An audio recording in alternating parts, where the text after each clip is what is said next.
Now, hi Rosario, my name is Pierina Montenegro. My statement is about my new leader standard work. Okay, is to become a more intentional leader. Over the past few months, I've realized that often operate reactively rather than from that intentional leadership.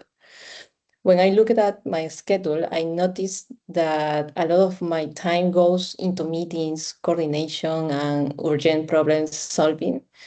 These are necessary, especially in a cross-functional role, but they leave very little time for strategic thinking, developing people, or simply reflecting. What surprised me most was that the activities that give me the most energy are actually the ones I spend the least time on. Okay, I truly enjoy developing people, influencing others, and designing digital strategies or transformation projects. Outside of work, I recharge by exercising, learning through my MBA at home, spending time with my friends, and being with my son. On the other hand, meetings without clear decisions, constant urgency, repetitive operational tasks, lack of sleep, mental overload, and feeling like I need to respond to everyone, drain my energy. So some one of my strengths are empathy, resilience, and the ability to influence others, and my passion for continuous learning. However, I also identified two important areas for improvement: protecting time for strategic thinking and reducing reactive work. Okay. Another important insight came from my positive intelligence assessment.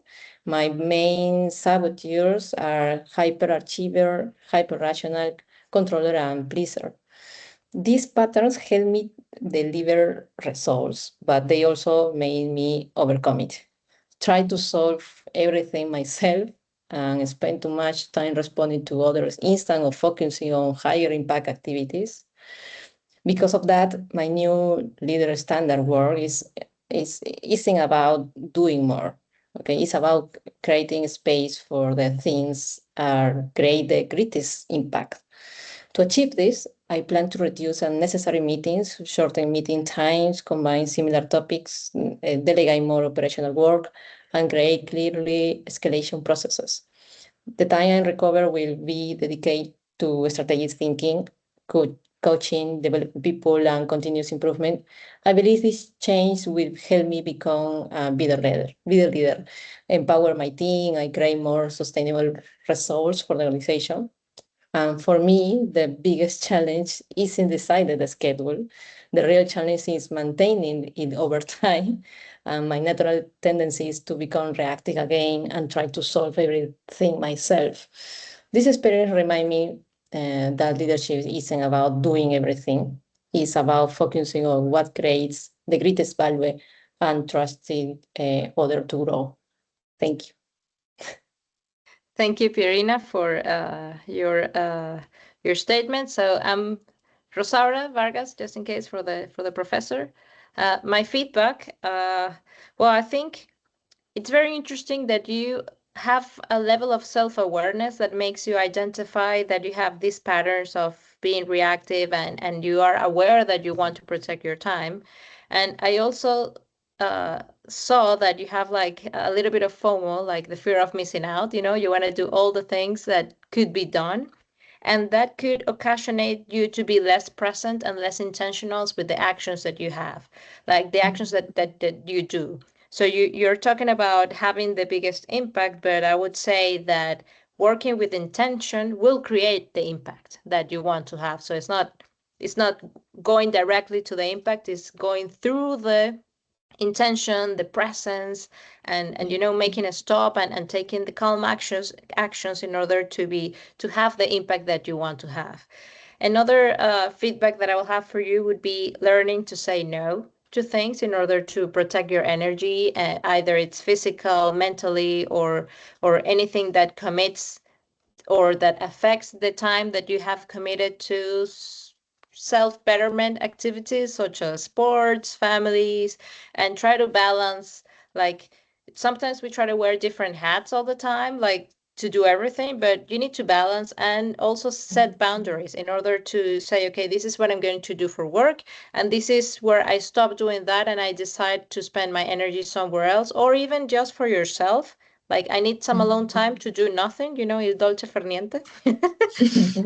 And I would say, yeah, that would be my feedback, general feedback. I think that you have a lot of self-awareness in terms of your skills about empathy, resilience, and eagerness to learn. And perhaps by taking these tiny small steps, like being more present on purpose and working with intention to have impact and learning to say no, you could achieve greater results in the short, long, and going forward with that. So that would be my feedback. Thank you, Having said Rosaura, that, for your feedback. Yes. perfect. So perhaps this is the first cut, and now we can go to my statement, so you can give me feedback on that. Yes, please. So Perfect. continue. Yeah. So I am Rosaura, and I am an alumni, and I am writing this not from inside a leadership position, but from 14 months after being laid off. And that distance is the most honest starting point that I have as of now. My current baseline is not a leader in command, but a leader who has recovered enough to see clearly what the role cost her, or cost me in this case.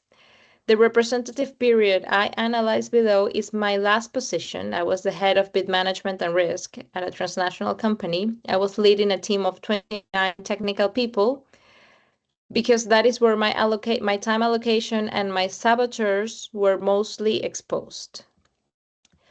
When I look at how I actually spent my time, the numbers are very revealing. I spent roughly 70% firefighting, 15% coaching my team, and 15% planning and designing projects that were nice but mostly overlooked by the leadership. I valued developing people, and I believed in delegation. I had even argued that we cannot wear many hats, that we must let each person grow into their role. Yet my calendar showed I was navigating against the current. On the 4 energy dimensions today, I score physical 4, emotional 4, mental 4, and spiritual 3. These reflect a genuine recovery. Inside the role, those numbers would have been lower across the board because I was making decisions reactively rather than from a place of calm. Now I decide more intentionally and far less defensively, and I have prioritized my health and my energy deliberately. My lowest score, spiritual, tells me where the work still is, aligning what I do with a clear sense of purpose, which is precisely what pulled me towards this course, trying to find my purpose. Why am I doing the things that I'm doing? My strengths are clear to me and confirmed by others. I am disciplined and organized. I love planning, designing strategies, and solving difficult problems. I am not afraid to pivot industries, countries, teams, and yet I have felt somehow disconnected from my purpose. I had, or perhaps I wanted, to work so much, so intensively, that I had lost track of why I was doing things. My costliest saboteur is the hyperachiever, so focused on excelling and being the best that I generated distance with peers who could not match the effort or did not have the same abilities. The judge underneath kept the score.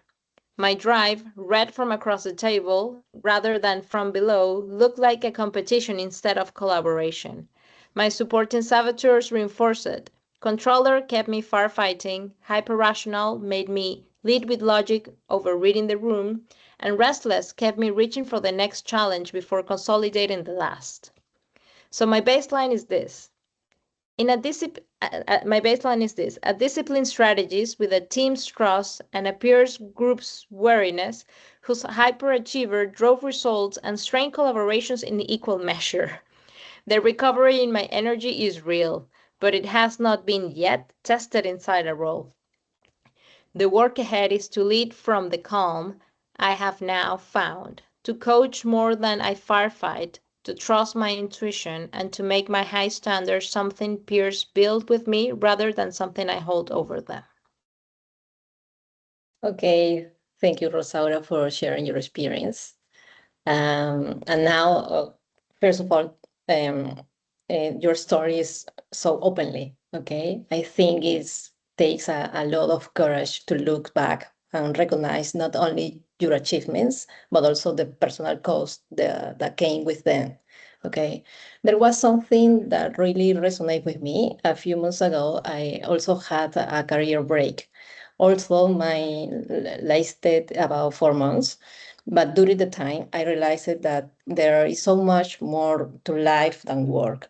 Okay, when we are constantly chasing results and putting our fires, it's easy to forget that we are also daughters, friends, students, and people with dreams outside our careers. Okay, so one reflection I would like to share is that while I was listening to you, I felt you were a little hard on yourself when talking about your saboteurs. I know that's the purpose of this exercise, okay? But at the same time, I hear someone who is disciplined, strategic, resilient, and genuinely cares about developing people. In fact, I even felt that your judge was still speaking through the way you describe yourself, okay? Okay, my wish for you is to never stop investing in self-awareness. When you step into your next leadership role, I hope you continue making space for all the other roles that make you who you are. Okay, not only as a leader, but also as a daughter, a friend, a whole student, or as simply as yourself. So finding balance is probably one of the hardest things we can achieve, especially when life is moving so fast. But from my own experience, I've learned that when you start living with more intention, more presence, and more awareness, things gradually begin to fall into place.